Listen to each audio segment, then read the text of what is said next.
Hello বন্ধুরা, সবাই কেমন আছো? আশা করি সবাই খুব ভালো আছো। আর আমিও খুব ভালো আছি। তো আমি আজকেও নিয়ে চলে এসেছি তোমাদের জন্য একটা নতুন সত্যি ভৌতিক ঘটনা শেয়ার করার জন্য। আজকের ঘটনাটা আমি আমার খুব কাছের একজনের কাছ থেকে শুনেছি। আমার নন্দাইয়ের তার নিজের জীবনে ঘটে যাওয়া একটা নতুন সত্যি ভৌতিক ঘটনা আমার সাথে শেয়ার করেছে। তো সেই ঘটনাটাই আমি তোমাদের সাথে শেয়ার করার জন্য চলে এসেছি। তো চলো বেশি দেরি না করে আজকের ঘটনায় আসা যাক। তো আজকে আমি যে ঘটনাটি তোমাদের সাথে শেয়ার করব সেটি আমার নন্দায়ের জীবনে ঘটে যাওয়া একটা সত্যি ভৌতিক ঘটনা। তো আমার নন্দায়ের জীবনে ঘটনাটি যখন ঘটেছিল তখন প্রায় 8 থেকে 9 বছর আগে এই ঘটনাটি তার জীবনে ঘটে।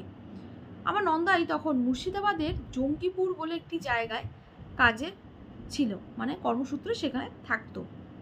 জঙ্গিপুর থেকে প্রায় 5 কিলোমিটার ভেতরে যেতে হতো জায়গাটি থাকার জন্য, মানে কল লাইনের যে কলের পাইপ আছে সেই পাইপের কোম্পানিতে কাজ করত। এবং কলকাতা থেকে প্রায় 4 জন সেখানে নন্দাইয়ের সাথে থাকতো, মানে নন্দাইকে নিয়ে 4 জন, 4 বন্ধু সেখানে একটি ঘরে থাকতো। তো ঘরটাতে যখন নিল তারা প্রায় কম দামেই ঘরটা পেয়েছিল, প্রায় 1200 থেকে 1500 টাকার মধ্যে ঘরটা তারা ভাড়াতে পেয়ে গেছিল। তো যথারীতি কম দামের ঘর, আমি আগেই বলেছিলাম কোনো না কোনো সমস্যা থাকেই। তো সেই ঘরটাতেও কিন্তু সমস্যা ছিল। প্রথম 1 মাস তারা সেরকম কিছুই ফিল করতে পারেনি। তো 1 মাস পর থেকেই তাদের সাথে বিভিন্ন ধরনের ঘটনা ঘটে। তো প্রথমেই আমি ঘরের বর্ণনার একটি দিয়ে রাখি। ঘরটা 1 কামরার ঘর ছিল, বেশ বড়। 1 কামরা ঘরের মধ্যেই দুটো খাট পাতা ছিল। তো খাটেই তারা শুতো, মানে দুজন দুজন করে খাটে থাকতো। তো খাটের যে মানে ঘরের যে বাইরে ছিল বারান্দাতেই রান্নার ব্যবস্থা করা ছিল। এবং বারান্দার বাইরে যে কলতলাটা ছিল, কলের ওপরটাতে, মানে কলতলার ওপরটাতে কলের মাথাটা এরকম গোল করে কাটা, মানে সেখান থেকে আকাশ দেখা যেত। কলের ওপরটা ছাদটা গোল করে ওই জায়গাটায় কাটা। এবং সেটা জানে না ওরা, ওদের একটু প্রথম অদ্ভুত লেগেছিল যে এরকম ধরনের কাটা তো আমরা আগে দেখিনি। হয়তো ভেবেছিল যে ছাদের জলটা কোনোভাবে বেরোনোর জায়গা নেই, সেই জন্য হয়তো কলতলা দিয়ে উপর দিয়ে পড়ে কলতলা দিয়ে বেরিয়ে যাবে, বা একটু উঠোনে রোদ পড়বে, সেই জন্যে সেইভাবে কলতলাটা কাটা ছিল। তো যাই হোক, এইভাবে 1 মাস যাওয়ার পরে ওদের কোনো রকম কোনো সমস্যা কিন্তু হয়নি। সমস্যা শুরু হয় 1 মাস পর থেকে। 1 মাস পরে যখন ওরা একটা রাত্রেবেলা ঘুমাচ্ছে দুজন দুজন করে এক একটা খাটে, তো ওদের যেন মনে হলো খাটটা নড়ে উঠেছে। এটা আমার নন্দাই ফার্স্ট ফিল করেছে যে খাটটা যেন একটু নড়লো। তো যথারীতি ওদেরকে বলার সেরকম প্রয়োজন মনে করেনি, ভেবেছে হয়তো কেউ না কেউ নড়েছে, সেই জন্য হয়তো খাটটা নড়েছে, মানে ওর যে খাটে যে আরেকজন বন্ধু শুয়েছিল সে হয়তো নড়েছে, সেই জন্য হয়তো খাটটা নড়ছে। এটা ফার্স্ট কিন্তু আমার নন্দাই ভেবেছিল। কিন্তু পরের দিন সকালবেলায় তার আরও যে দুজন বন্ধু ছিল তারাও কিন্তু সেম কথা বলে যে কালকে রাত্রেবেলায় খাটটা যেন একটু নড়ে উঠলো। এবং ওরাও এই জিনিসটা কিন্তু সেম জিনিসটা ফিল করে। তো ওরা নিজেদের মধ্যে আলোচনা করার পরে এটা নিয়ে আর বেশি আলোচনা করেনি, ভেবেছে হয়তো নর্মাল জিনিস বা কোনো ভূমিকম্প হয়েছে হয়তো। কিন্তু পরের দিন দেখে যে না, ভূমিকম্পও সেরকম নয়, কোনো নিউজ পেপারে বা কাগজে কিছু দেয়নি। তো এটা নিয়ে ওরা আর মাথা ঘামায়নি প্রথম প্রথম। তো এইভাবেই চলতে থাকে। এর 2-3 দিন পর তাদের 4 জনের মধ্যে একজনের একটু আগে কাজ হয়ে যায়, মানে তারা সকালে একসঙ্গে কাজে বেরোতো, প্রায় একসঙ্গেই ফিরতো। তো একজনের একটু তাড়াতাড়ি হয়ে যাওয়াতে সে যখন ঘরে ফিরে আসে তাড়াতাড়ি, পরে ফিরে সে গান শুনছিল কানে হেডফোন দিয়ে, আর বিছানাতে শুয়েছিল। তো বিছানাতে সে যখন শুয়েছিল তার যেন মনে হলো একটি ছোট বাচ্চা ছেলে, প্রায় 7-8 বছরের একটি বাচ্চা ছেলে তাদের ঘরটাতে যেন দৌড়ে বেড়াচ্ছে বল নিয়ে। একটা ছোট বল নিয়ে বাচ্চারা যেমন খেলা করে সেরকম ঘরের মধ্যে দৌড়ে বেড়াচ্ছে, এবং বলটা নিয়ে সে বাইরেও খেলা করতে যাচ্ছে, মানে বারান্দাতে তোমার কলতলাতে যেন খেলে বেড়াচ্ছে। তো এইটা তার ফিল হওয়ার পরে সে কিন্তু চারিদিকটা ভালো করে দেখে, বাইরে যায় চারিদিকটা ভালো করে দেখে। দেখার পরে কিন্তু সে কিন্তু কিছু পায় না। তো তার একটু একটু অস্বাভাবিক লাগে। অস্বাভাবিক লাগার পরে তো সে যখন বাইরে থেকে ঘরে এসে শোয় বিছানাতে, সে দেখছে যে তাদের যে চেয়ার ছিল, চেয়ারে যত জামা কাপড় ছিল সেগুলো চেয়ার শুদ্ধ উল্টে মাটিতে পড়ে আছে। তো তার কিন্তু একটু সন্দেহ হয় যে এই তো আমি জাস্ট বাইরে গেলাম চেক করতে, আবার এসে দেখছি চেয়ারে জিনিসপত্রগুলো উল্টোভাবে পড়ে আছে, আর চেয়ার শুদ্ধ উল্টোভাবে পড়ে আছে মাটিতে, এটা কিভাবে পসিবল। তো সেই বন্ধুটা, আমার নন্দাইরা যখন বাড়ি আসে তখন ও তাদের সাথে শেয়ার করে ঘটনাটা, কিন্তু তারা একটু হাসি ঠাট্টা করে, বলে যে তুই হয়তো মনের ভুলে কখনো ফেলে রেখেছিলি, চেয়ারটা হয়তো গুঁতো লেগে পড়ে গেছে, তুই খেয়াল করিসনি, কানে হেডফোন ছিল। তো এরকম ভাবে নানাভাবে লেককুল করাতে সে ভেবেছে হয়তো হ্যাঁ সত্যি সত্যি হয়তো হয়েছে, আমি হয়তো খেয়াল করিনি। তো যাই হোক, সেই দিনটা চলে গেল। এর প্রায় সপ্তাহখানেক পরে আমার নন্দাই কাজটা তাড়াতাড়ি হয়ে যায়, মানে সেও তাড়াতাড়ি অফিস থেকে ছুটি নিয়ে বাড়ি চলে আসে, মানে ছুটি হয়ে যায় তার তাড়াতাড়ি। বাড়ি এসে একটু অন্ধকার অন্ধকার হয়েছে যখন সে বাড়িতে আসে, এবং বাড়ি এসে সে তার খাওয়া দাওয়ার যে বাসনগুলো ছিল সেগুলো যে তাড়াতাড়ি আসতো মাজতো, মানে তাদের মধ্যে কাজ ভাগ করা থাকতো, কাজ তারা ভাগ করে নিয়ে সবাই মিলে করতো। তো দেখছে বাসনপত্র পড়ে আছে, আমি একটু মেজে রাখি। তো বাসন মাজার সময় কলতলাতেই সে ছিল, সে বাসন মাজতে মাজতে শুনতে পাচ্ছে যে তার নাম ধরে বাইরে থেকে কিন্তু একজন ডাকছে। ঠিক তখন ভর সন্ধেবেলা, মানে এই ধরো সন্ধে সন্ধে লাগছে, বিকেল ছাড়াচ্ছে, সন্ধে লাগছে, এই সময়টায় যেন আমার নন্দার নাম ধরে দুবার কেউ ডাকলো। তো ও ভেবেছে হয়তো কেউ এসেছে, মানে যারা কাজে ছিল তাদের মধ্যে হয়তো কেউ ফিরে এসেছে, একটা বন্ধুর গলা করেই ডাকছিল, হয়তো ভেবেছে সে ফিরে এসেছে। তো আমি দরজাটা খুলতে যাই, সে কি করে, দরজাটা যখন খোলে দেখে কিন্তু বাইরে কেউ নেই। দরজা যখন খুলেছে দেখছে বাইরেতে কেউ নেই, পুরো ফাঁকা। আমার নন্দার একটু ভয় ভয় লেগে যায়, হঠাৎ করে সন্ধেবেলায় তো। আর সমস্যাটা কি হতো, ওরা যে বাড়িটায় থাকতো, বাড়িটায় প্রায় দিনই কারেন্ট চলে যেত, কারেন্ট থাকতো না, মানে প্রায় দিনই পাওয়ার কাট হয়ে যেত। আজ লাইট খারাপ হচ্ছে, তো কাল ফ্যান খারাপ হয়ে যাচ্ছে, তো কাল গ্যাস খারাপ হয়ে যাচ্ছে, কিছু না কিছু মানে লেগেই থাকতো ওদের, প্রায় দিনই কারেন্টের মিস্ত্রি রাখতে হতো। তো আমার নন্দাই ওরা বাড়িতে আসলে যে বলে যে না রে, এই বাড়িটা হয়তো কিছু একটা আছে, আমিও আজকে আমার নাম ধরে যেন কেউ ডাকছিল, তোরা কি কেউ এসেছিলি? বলছে না, আমরা তো কেউ আসিনি, আমরা তো সবাই একসাথে এখন এলাম। তো ওদের একটু না এবার আনইজি ফিল হতে শুরু করলো।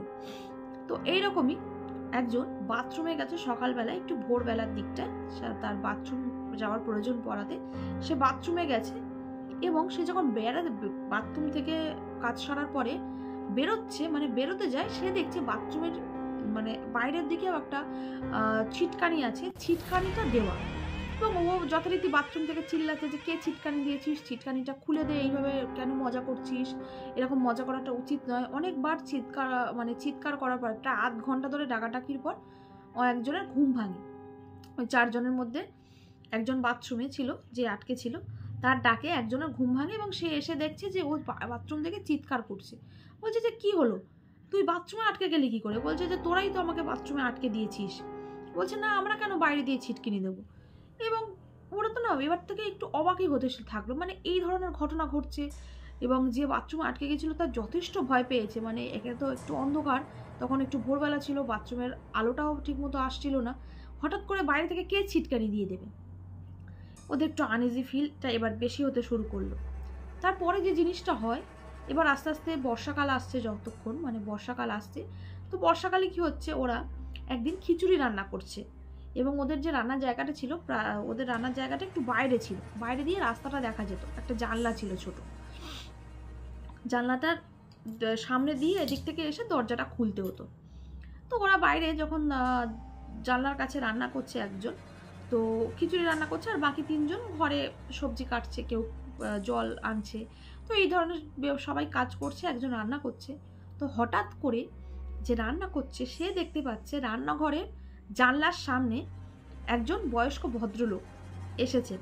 হঠাৎ করে কোথা থেকে উদয় হয়েছে সে বুঝতে পারছে না, হুট করে যেন সামনে চলে আসলো, এসে বলছে যে তোমরা ভালো আছো তো, এখানে কেমন লাগছে। যে রান্না করছে সে না থতমত খেয়ে গিয়ে হাতে একটু ছ্যাঁকা লাগলো তার খিচুড়ির কড়াইতে। বলছে আপনাকে তো ঠিক চিনলাম না, আপনি কে? আর মানে আলো অন্ধকারে কিচ্ছু বোঝা যাচ্ছে না তার মুখটা, কিন্তু একটা অবয়ব যে এসেছে, একটা বয়স্ক লোক যে এসেছে দেখে বোঝা যাচ্ছে, গলাটা শুনে বোঝা যাচ্ছে। বলছে যে হ্যাঁ আমরা ভালো আছি, আপনি কে? আপনি তো চিনি না। বলছে তোমরা আমাকে না চিনতে পারো, আমি তোমাদেরকে খুব ভালোভাবে চিনি। বলছে ঠিক আছে আপনি তাহলে একটু ঘরে আসুন, ঘরে এসে বসুন। বলছে ঠিক আছে দরজাটা খোলো, আমি ঘরে যাব। এবার এ এদিক থেকে বলছে যে একটু দরজাটা খুলে দে, একজন এসেছে, কি দরকার এসেছে, কথা বলবে। তো আর একজন যখন দরজা খুলতে গেল, দরজা খুলে বলছে কই কেউ তো নেই। বলছে এই তো গেল, তো এক্ষুনি কথা বলে গেল। এবং জানলা যখন যাবে, জানলার পাশ দিয়ে গিয়ে কিন্তু গেটের এই দিকটাতেই সে ঢুকবে, ওইদিকে কিন্তু যাওয়ার জায়গা নেই। বলছে আমি তো এক্ষুনি দেখলাম একজন এখানে আছে, দেখ হয়তো তাড়াতাড়ি চলে গেছে। সে একটু ছাতা নিয়ে যেহেতু দরজার গেট খুলতে গেছিল, উঠোন পেরিয়ে যেতে হয়, বৃষ্টি পড়ছে, তো ছাতাটা খুলে একটু এগিয়ে গিয়ে দেখলো, বলছে না কেউ কোথাও নেই, আর কেউ এত বৃষ্টির মধ্যে দৌড়ে যেতেও পারবে না। এবার কিন্তু তাদের একটু ভয় লাগতে শুরু করলো। মানে এতদিন যে আনইজি ফিলটা হতো, এবার থেকে সেটা ভয়েতে পরিণত হতো। এবার 1 মাসের হয়ে যাওয়ার পরে যে ভাড়া দিতে হয়, পরের দিন তারা সবাই বাড়িওয়ালার বাড়িতে ভাড়াটা দিতে গেল। বাড়িওয়ালা কিন্তু সেই বাড়িতে থাকতো না, একটা সিঙ্গেল রুম কিন্তু এরা ভাড়া নিয়ে আলাদা থাকতো। তো বাড়িওয়ালার বাড়িতে ভাড়া দেওয়ার সময় বাড়িওয়ালাকে পুরো ঘটনাটা বলে যে এরকম এরকম হচ্ছে, আপনার বাড়িতে কি কোনো সমস্যা আছে? বলছে না না, আমার বাড়িতে কোনো সমস্যা নেই, আমার বাড়িতে একদম ঠিকঠাকই বাড়ি, আমরা তো এর আগেও ভাড়া দিয়েছি, ওটা তোমাদের মনের ভুল হচ্ছে বা তোমরা হ্যালোসিনেট করছো, কোনো রকম সমস্যা হচ্ছে, এত কাজের চাপ যাচ্ছে, তোমরা একটু নয় বাড়ি থেকে ঘুরে আসো কিছুদিনের জন্য, এইটাও কিন্তু সে বলে।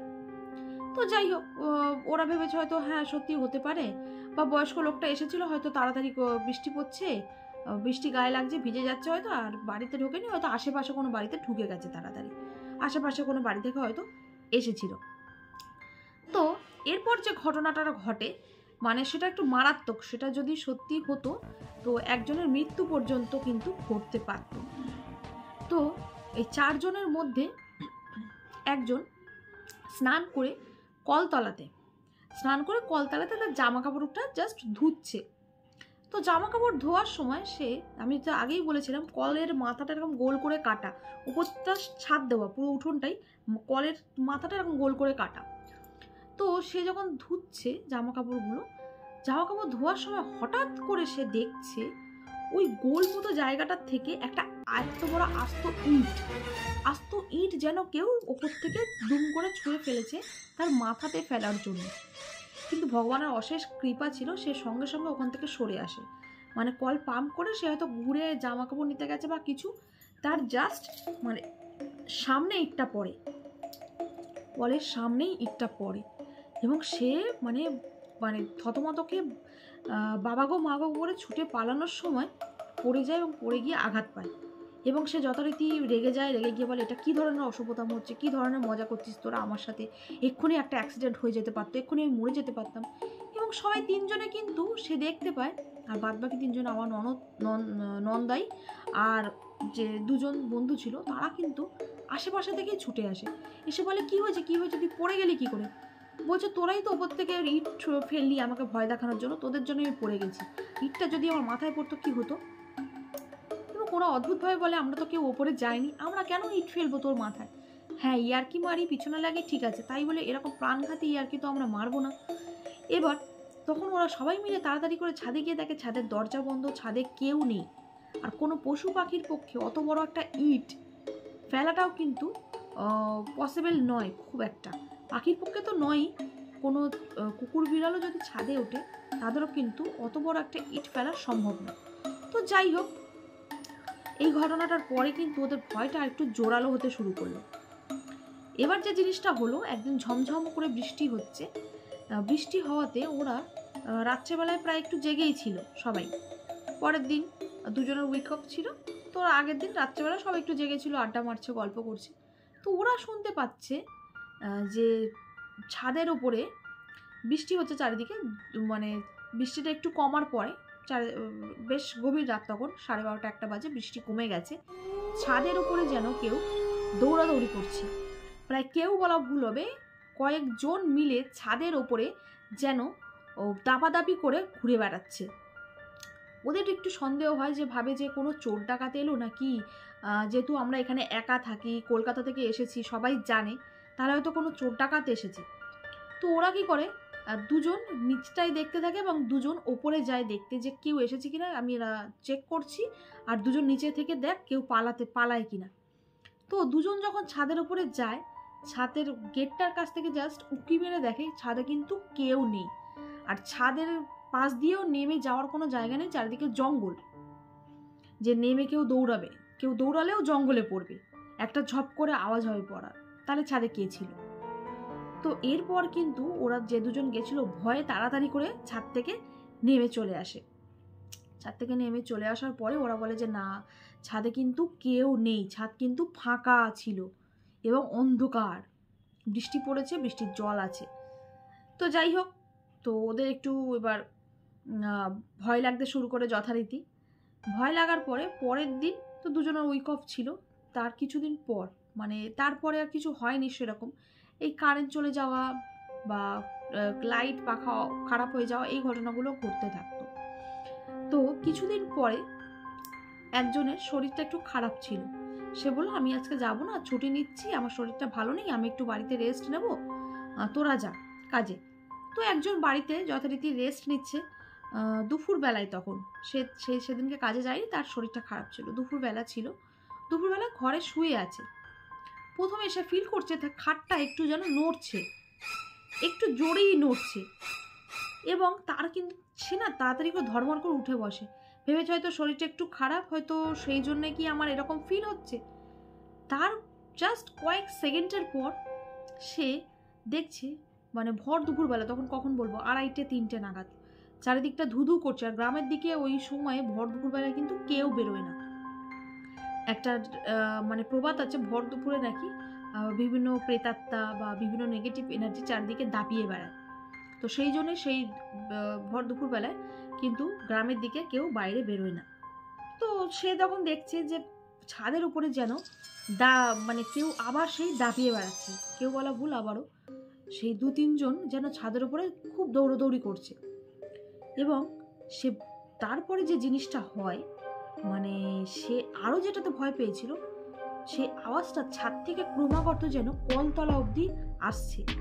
কলতলায় যেন কেউ দৌড়াচ্ছে আর ছাদের উপরে যেন কেউ দৌড়াচ্ছে, দৌড়াদৌড়ি করছে যথারীতি, আওয়াজ হচ্ছে খুব, কেউ যেন ধূপ ধাপ করে একটা আওয়াজ হচ্ছে। ওই যে যার শরীর খারাপ ছিল, যে ছেলেটি, সে মনে অনেকটা সাহস সঞ্চার করে ভাবে যে আজকে দেখবো কি হয়। ও কি করে, একটা লাঠি আর একটা টর্চ লাইট নিয়ে চারিদিকে আলো জ্বালিয়ে, দুপুরবেলা তাও চারিদিকের আলো জ্বালিয়ে সে ছাদে ওঠে। এবং ছাদে উঠে যে জিনিসটা সে দেখে, মানে কি বলবো, ছাদে উঠে দেখতে ছাদ ফাঁকা, কেউ নেই ছাদে।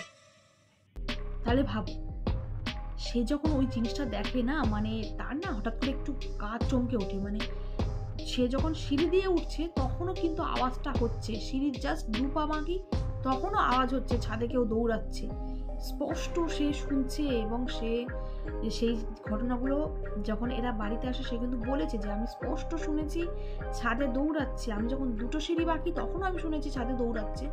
অথচ আমি যখন তাড়াতাড়ি করে গিয়ে গ্রিলের ফাঁক দিয়ে দেখছি, ছাদের দরজাটা খুলে গ্রিল দিয়ে দেখছি কেউ নেই ছাদে, ফাঁকা ছাদ। তো তারপরে যখন সে মানে সেই দুপুরবেলা কিন্তু দরদর করে ঘামতে শুরু করে এবং তার প্রচণ্ড ভয় লাগে। সে তাড়াতাড়ি করে যখন ছাদ থেকে দরজা দিয়ে নামতে যায়, তখন তার ফিল হয় তার পিঠে যেন কেউ ধাক্কা মারে, মানে পিঠে এরকম 5 আঙুলের দাগ, 5টা চেরা দাগ হয়ে যায়, পিঠে এরকম ধাক্কা মেরে যেন তাকে সিঁড়ি থেকে কেউ ফেলে দেয়। সে প্রায় কতগুলো সিঁড়ি গড়িয়ে গড়িয়ে পড়ে কোনো রকমে নিচে পড়ে। এবং তার ভাগ্য ভালো ছিল, তার হাড়গোড় কিছু ভাঙেনি, হাত পা ভাঙেনি, তার একটু চোট লেগেছিল, আঘাত লেগেছিল। সেই দুপুরবেলায় তাড়াতাড়ি করে পাড়ার যে পাশের বাড়ি যে ছিল প্রতিবেশী, সেই বাড়িতে চলে যায় এবং সেখান থেকে একটু ফার্স্ট এড করে, তাদের ফোন থেকে ফোন করে, নিজের ফোন নিয়ে যেতেও ভুলে যায়, বন্ধুদের ফোন করে বলে যে তোরা একটু তাড়াতাড়ি বাড়ি আয়, আমার অ্যাক্সিডেন্ট হয়েছে। তো তাদের মধ্যে 2 জন তাড়াতাড়ি বাড়ি চলে আসে, আর একজন ছিল ওখানে, ওদের কাজগুলো সে কমপ্লিট করে আসে। এই প্রায় ঘন্টাখানেক পরে সে চলে আসে। তাদেরকে আসার পরে ও সব জিনিসটা বলে এবং নিজের পিঠটা খুলে যখন দেখাচ্ছে, দেখছে 5 আঙুলের এরকম একটা দাগ, যেন কেউ আক্রোশে তাকে ঠেলে দিয়েছে, এবং 5 আঙুলের চেরা একটা দাগ। তো এই দাগগুলো দেখার পরে ওরা সেদিনকে শিওর হয়ে যায় যে এই বাড়িটা খুব হন্টেড, বাড়িটায় কিছু না কিছু তো আছেই।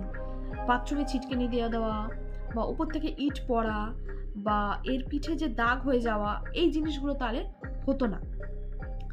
তো পরের দিন যখন তার বাড়িওয়ালার ওরা ঠিক করে বাড়িওয়ালার ভাড়া মিটিয়ে আমরা বাড়ি ছেড়ে চলে যাব, এবং তখন ওরা ঠিক করে সন্ধেবেলায় বাড়িওয়ালা হয়তো ওই কথাগুলো বলবে না, পাড়ার যে যার বাড়ি থেকে ফার্স্ট এইড করেছিল তার বাড়িতে যায় এবং তাদের বাড়ি থেকে তাদের প্রায় রিকোয়েস্ট করে যে আমরা তো এখানে নতুন, আমাদের সাথে এরকম এরকম হচ্ছে, বাড়িটা কি হয়েছিল।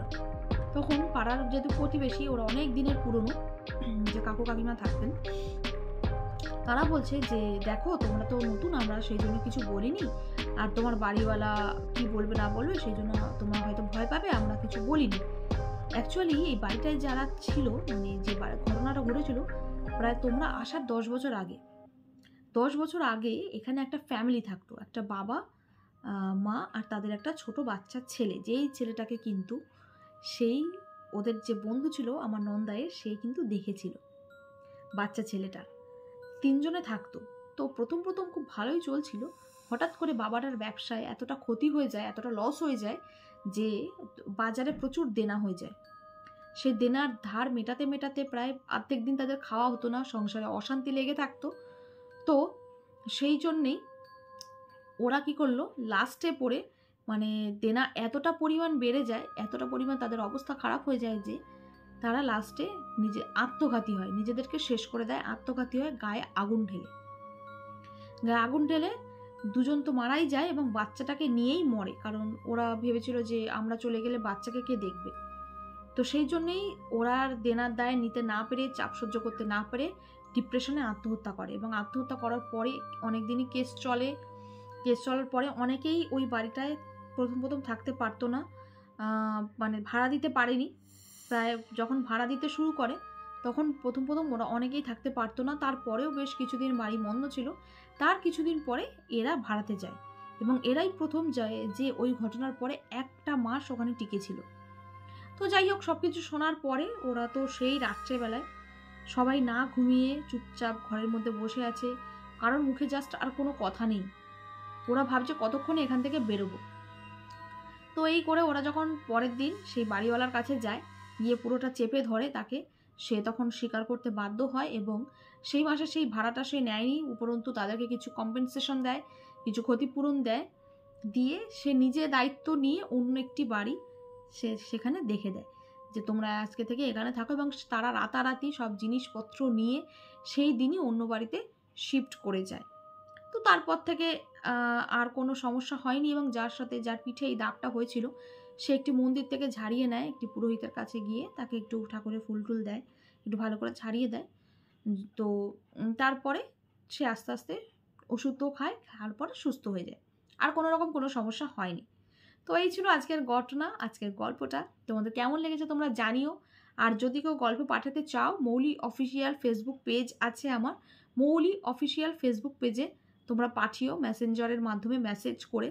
আমি রোজ লাইভে আসি 8টা থেকে 8:30টার মধ্যে, আমি 10টা অবধি লাইভে থাকি, তোমরা লাইভ জয়েন করো, লাইভে অনেক আড্ডা হয়, গল্প হয়। তো আজকের মতো এখানেই টাটা, নমস্কার, সবাই ভালো থেকো, সুস্থ থেকো। দেখা হচ্ছে আগামী পর্বে, আগামী কোনো সত্যি ভৌতিক ঘটনাতে। ততক্ষণ সবাইকে থ্যাংক ইউ।